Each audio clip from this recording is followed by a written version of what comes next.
주신 말씀은 예레미야 30장 구약 성경 1098쪽에 있습니다.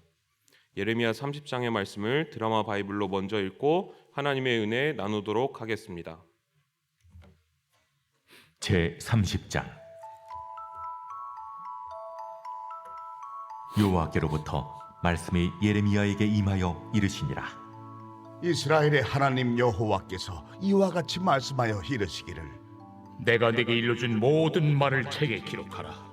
보라, 내가 내 백성 이스라엘과 유다의 포로를 돌아가게 할 날이 오리니 내가 그들을 그 조상들에게 준 땅으로 돌아오게 할 것이니 그들이 그 땅을 차지하리라. 여호와께서 이스라엘과 유다에 대하여 하신 말씀이 이러하니라.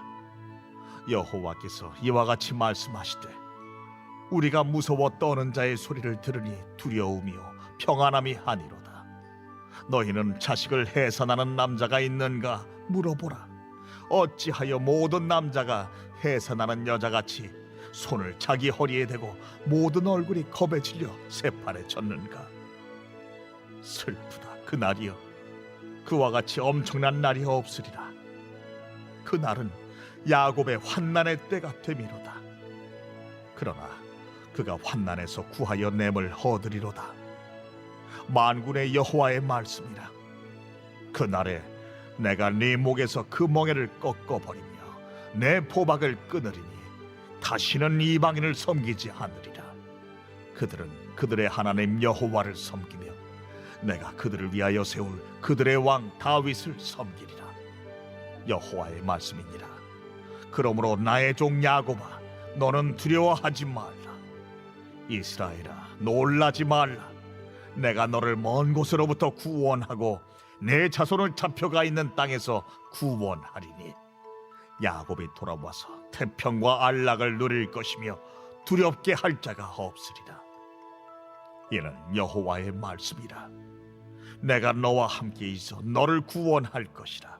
너를 흩었던 그 모든 이방을 내가 멸망시키리라. 그럴지라도 너만은 멸망시키지 아니하리라. 그러나 내가 법에 따라 너를 징계할 것이요 결코 무죄한 자로만 여기지는 아니하리라. 여호와께서 이와 같이 말씀하시니라. 내 상처는 고칠 수 없고 내 부상은 중하도다. 내 송사를 처리할 재판관이 없고 내 상처에는 약도 없고 처방도 없도다. 너를 사랑하던 자가 다 너를 잊고 찾지 아니하니 이는 네 악행이 많고 네 죄가 많기 때문에 나는 네 원수가 당할 고난을 내가 받게 하며 잔인한 징계를 내렸도다. 너는 어찌하여 네 상처 때문에 부르짖느냐? 네 고통이 심하도다. 네 악행이 많고 네 죄가 허다함으로 내가 이 일을 너에게 행하였느니라. 그러므로 너를 먹는 모든 자는 잡아먹힐 것이며 내 모든 대적은 사로잡혀 갈 것이고 너에게서 탈취해 간 자는 탈취를 당할 것이며 너에게서 노략질한 모든 자는 노략물이 되리라. 그들이 쫓겨난 자라 하매 시온을 찾는 자가 없은즉 내가 너의 상처로부터 새살이 돋아나게 하여 너를 고쳐주리라. 여호와께서 말씀하시니라. 보라, 내가 야곱 장막의 포로들을 돌아오게 할 것이고 그 거처들의 사랑을 베풀 것이라. 성읍은 그 폐허가 된 언덕 위에 건축될 것이요 그 보루는 규정에 따라 사람이 살게 되리라. 그들에게서 감사하는 소리가 나오고 즐거워하는 자들의 소리가 나오리라. 내가 그들을 번성하게 하리니 그들의 수가 줄어들지 아니하겠고 내가 그들을 존귀하게 하리니 그들은 비천하여지지 아니하리라. 그의 자손은 예전과 같겠고 그 회중은 내 앞에 굳게 설 것이며 그를 압박하는 모든 사람은 내가 다 벌하리라. 그 영도자는 그들 중에서 나올 것이요 그 통치자도 그들 중에서 나오리라. 내가 그를 가까이 오게 하리니 그가 내게 가까이 오리라. 참으로 담대한 마음으로 내게 가까이 올 자가 누구냐? 너희는 내 백성이 되겠고 나는 너희들의 하나님이 되리라. 보라, 여호와의 노여움이 일어나 폭풍과 회오리 바람처럼 악인의 머리 위에서 회오리 칠 것이라. 여호와의 진노는 그의 마음에 뜻한 말을 행하여 이루기까지는 돌이키지 아니하나니 너희가 끝날에 그것을 깨달으리라. 아멘. 네, 한 가지 광고사항 전달해드리겠습니다. 121 오이코스 김진영 집사님 입관 예배가 오늘 30일 오후 2시에 있습니다. 교회에서 오후 1시에 출발하고 1시 15분에 어울림 아파트를 경유하게 됩니다. 유가족들에게 하나님의 위로가 있길 원합니다.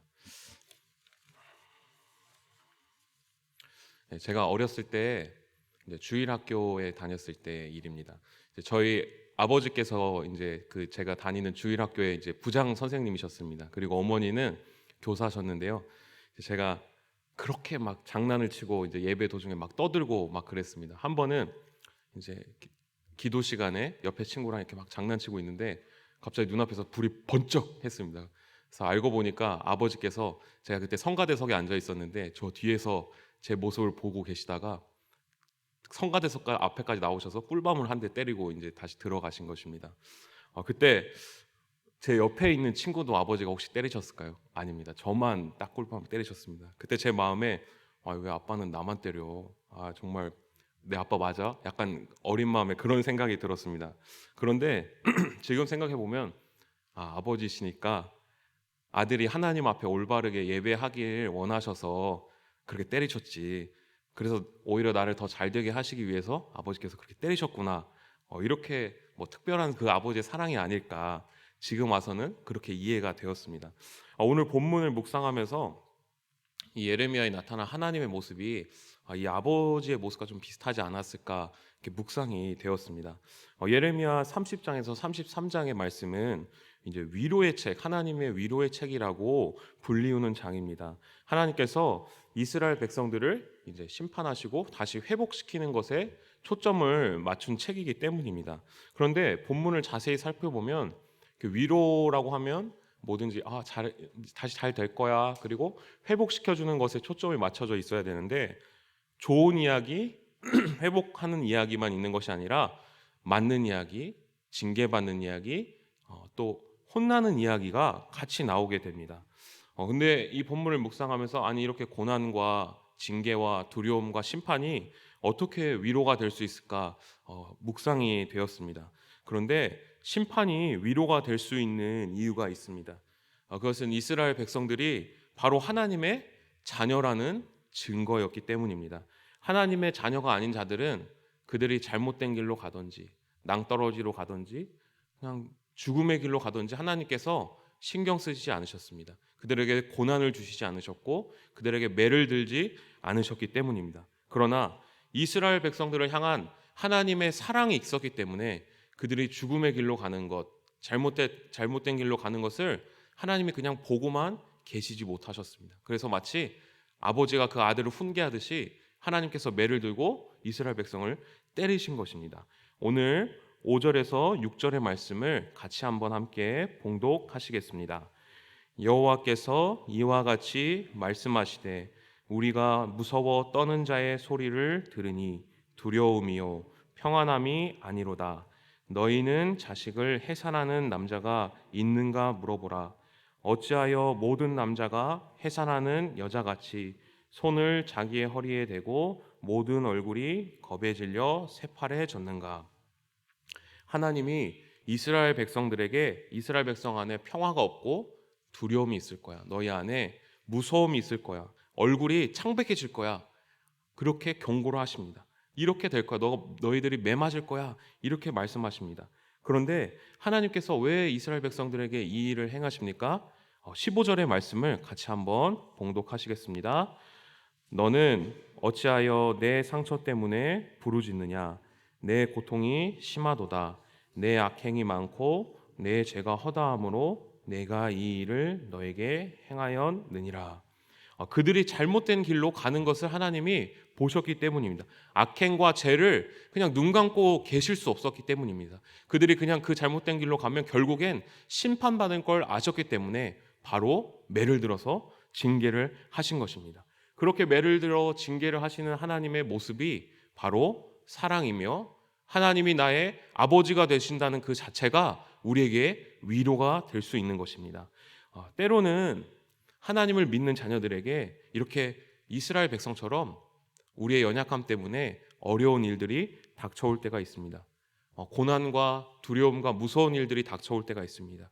그럴 때 우리가 취해야 할 자세가 무엇일까요? 무조건 하나님 왜 때려요? 하나님 제가 뭘 잘못했어요? 이렇게 원망하는 태도보다는 나 자신을 다시 한번 돌아보고 하나님이 분명히 나의 아버지신데 왜 나에게 이런 고난을 주셨을까? 되돌아보는 자세를 가져야 할 것입니다. 다윗 왕이 밧세바를 범하게 되었습니다. 그런데 그때 하나님께서 어떻게 하십니까? 하나님께서는 다윗 왕에게 분명하게 징계를 내리셨습니다. 그 첫째 아들을 치셨습니다. 죽이셨습니다. 그런데 그때 다윗 왕의 모습이 어떠하였습니까? 하나님 어떻게 제 아들을 죽일 수 있습니까? 이렇게 하나님께 반문하고 원망하기보단 자기 자신을 다시 한번 돌이키고 돌아보고 하나님의 그 징계를 받아들였습니다. 심판과 고난이 위로가 되면 무엇입니까? 그것은 바로 하나님이 분명히 나의 아버지가 되시는구나, 나를 바른 길로 인도해 주시는 분이시구나라는 증거이기 때문입니다. 그리고 하나님의 심판이 이스라엘 백성에게 위로가 되는 또 다른 이유가 있습니다. 제가 어렸을 때 아버지께서 왜 저에게 꿀밤을 날리셨을까요? 아버지께서 화가 나셔서 그러셨을까요? 물론 화가 나셔서 때리신 이유도 있었을 겁니다. 그런데 아니면 제가 정말 아프길 원해서, 제 머리가 여기 혹이 나기 원해서 아버지께서 때리셨을까요? 그것은 아니었을 것입니다. 저의 잘못된 행동에서 돌이키기 위해서, 아들이 좀 더 좋은 방향으로 가기 위해서 아버지께서 저를 때리셨을 것입니다. 하나님의 심판과 그 목적, 하나님이 이스라엘을 징계하시는 목적, 두려움과 고통 속으로 몰아가시는 하나님의 분명한 목적이 있다고 오늘 성경은 말씀하고 있습니다. 17절의 말씀을 같이 한번 봉독하였으면 좋겠습니다. 여호와의 말씀이니라. 그들이 쫓겨난 자라 하매 시온을 찾는 자가 없은즉 내가 너의 상처로부터 새살이 돋아나게 하여 너를 고쳐주리라. 하나님의 심판과 목적은 이스라엘 백성들을 아예 없애버리고 그들이 고통받고 그들이 울부짖고 그들이 죽고 그냥 고난에 머물러 있게 하기 위한 것이 아니었습니다. 그들의 새살을 돋게 하기 위해서, 그들의 상처를 치유하기 위해서, 그들을 새로운 존재로 만들기 위해서 하나님께서 이 고난을 주셨다고 하시는 것입니다.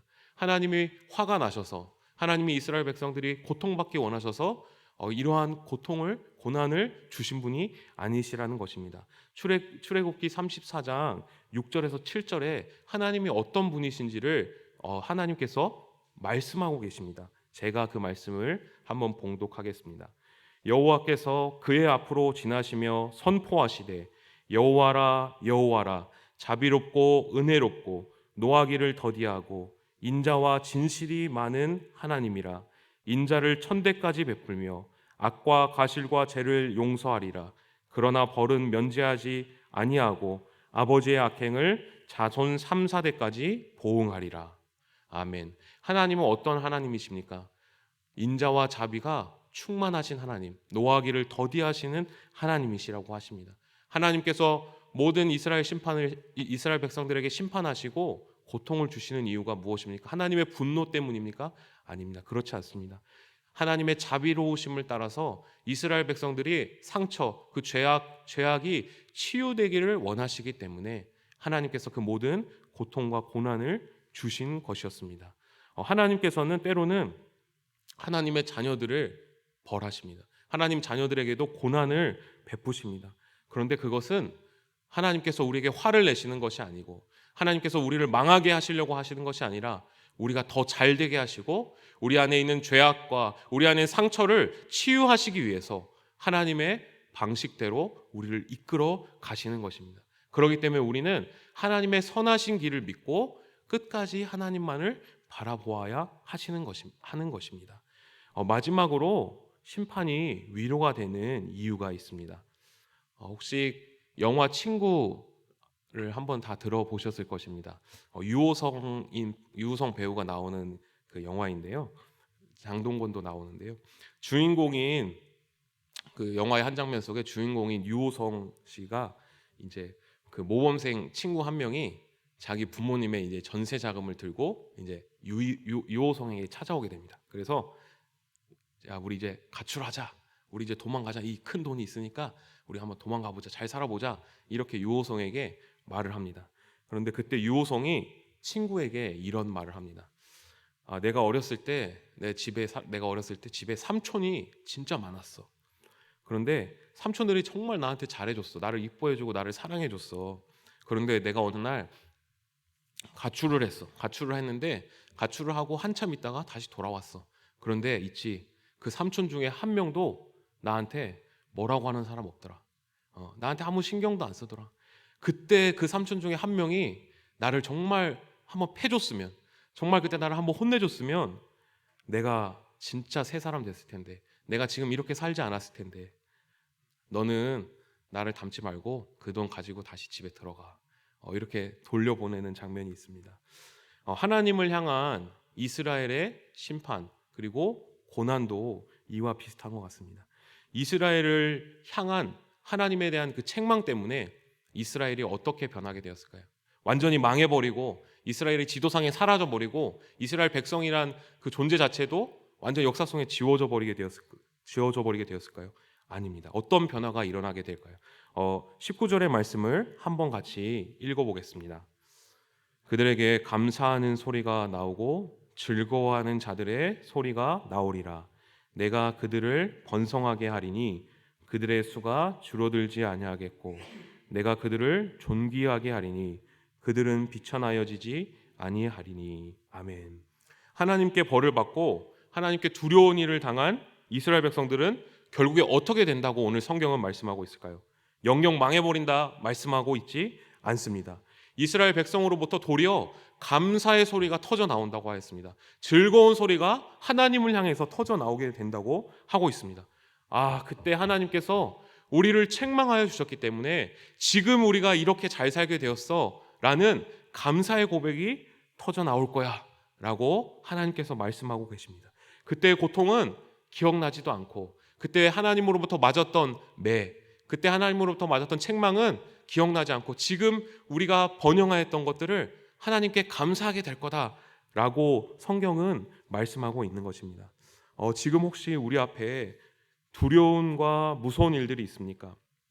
하나님 앞에서 나를 살피게 될 때 하나님께서 우리를 어떻게 만들어 가십니까? 더욱더 우리가 힘들고 어려운 일을 넘어서게 하시고 더욱더 하나님께 감사할 수 있는 감사의 제목으로 우리의 인생과 삶을 이끌어 가시는 분이 바로 하나님이시라는 것입니다. 그리고 그때를 회상하면서 그때 하나님이 나에게 이런 고난을 주지 않았더라면 우리 가정은 하나님을 떠났을 거야. 우리 가정은 하나님 앞에 바로 서지 못했을 거야. 정말 그때 그런 일이 있어서 내 신앙이 다시 바로 섰기 때문에 우리 가정이 이렇게 복을 받게 되었어. 이런 감사의 찬양과 즐거운 소리가 우리가 하나님 앞에 터져 나오게 하나님이 우리의 삶을 이끌어 가신다는 것입니다. 사랑하는 성도 여러분, 오늘 우리가 본문을 살펴볼 때 하나님의 심판이 우리에게 위로가 됩니다. 왜입니까? 하나님의 심판을 받는다는 것은 우리가 하나님의 자녀이라는 증표이기 때문입니다. 또 하나님이 우리를 망하게 하기 위해서 우리를 심판하시는 분이 아니시기 때문입니다. 오히려 우리를 잘되게 하시고 우리를 돌이키게 하시고 하나님의 선한 길로 인도하시기 위해서 그 고난을 주시는 선하신 하나님이시기 때문에 우리에게 위로가 됩니다. 마지막으로 우리가 고난당한 것보다 훨씬 더 큰 은혜를 하나님께서 우리에게 내려주셔서 그 끝에는 하나님, 그때 하나님이 나를 돌이켜 주셔서 정말 지금 내 삶이 이렇게 이루어졌습니다. 하나님 너무 감사합니다. 이런 하나님을 향한 감사의 고백이 터져 나오게끔 하나님께서 우리의 삶을 이끌어 가시기 때문에 심판이, 고난이, 두려움이 우리에게 위로가 되어 주시기 때문입니다.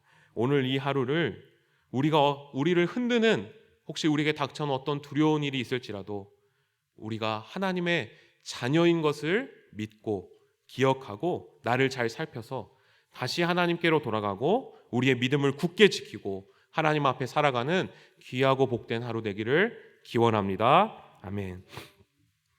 하나님, 우리를 주의 자녀 삼아 주셔서 우리로 잘못된 길로 가는 것을 보고만 있지 않으시고 돌이키게 하시니 감사합니다.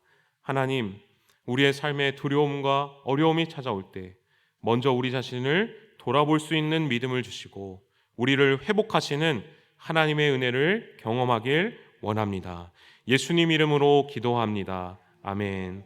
다 함께 주님께서 가르쳐준 기도 하시겠습니다.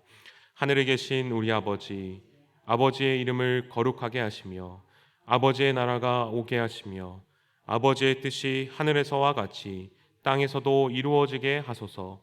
오늘 우리에게 일용할 양식을 주시고 우리가 우리에게 잘못한 사람을 용서하여 준 것 같이 우리 죄를 용서하여 주시고 우리를 시험에 빠지지 않게 하시고 악에서 구하소서. 나라와 권능과 영광이 영원히 아버지의 것입니다. 아멘. 우리 이 시간 계속해서 기도하실 때 오늘 주신 말씀을 붙들고 먼저 기도하였으면 좋겠습니다. 두려움과 어려움 때문에 흔들리지 않고 우리의 믿음이 쇠하여지는 것이 아니라 하나님이 우리의 아버지 되신다는 것을 끝까지 믿고 나아갔으면 좋겠습니다. 아버지 되신 우리 하나님께서 우리에게 더 좋은 것들을 주실 것을 믿고 나아가기 원한다고 기도하였으면 좋겠습니다. 성령으로 충만하게 하셔서 오늘 마땅히 기도할 바를 알게 하시고 이를 통해 모든 것을 협력하여 선을 이루시는 하나님을 경험하도록 하나님을 주인으로 삼는 가정 되게 하시고 부모님의 영적 권위가 회복되도록 복음의 사람 제자로 살게 하소서 표어처럼 하나님 앞에 복음으로 완전히 채워지도록 하나님을 거부하고 멀리하는 악한 세력을 악한 세상을 긍휼히 여길 수 있도록 이 시간 주님의 도우심을 간구하며 함께 기도하겠습니다. 하나님 아버지의 은혜를 감사드립니다. 하나님께서 우리의 아버지가 되어 주셨사 하나님의 모든 옳고 선한 길로 인도하여 주시니 참으로 감사드립니다. 때로는 고난과 고통과 어려움과 두려움 때문에 우리가 하나님을 알지 못하고 하나님을 오해할 때가 많습니다. 하나님 왜 때문에 하나님 왜 우리를 이런 상황에 모셨느냐 왜 우리를 이렇게 놔뒀습니까? 하나님을 원망할 때가 많습니다. 그러나 하나님은 인자와 자비와 긍휼을 은혜로우시고 사랑이 넘치시는 하나님이시라고 우리에게 계시하셨습니다. 하나님 우리가 그 하나님을 믿을 때 하나님께서 더 좋고 더 선한 이유가 있으시기에 우리에게 어려움과 고난과 고통을 허락하신 것을 우리가 압니다. 하나님 아버지 그래서 우리가 다윗처럼 모든 믿음의 선진처럼 모든 어려움과 두려움 상황 가운데 있을 때에도 하나님 아버지께서 우리의 길을 인도하시는 선하신 하나님이시라는 것을 믿으며 하나님 아버지 어떤 상황에도 흔들리지 않고 믿음의 빛을 옳게 들어 하나님 한 분만을 바라보며 나아가는 자들 될 수 있도록 주님 인도하여 주시기를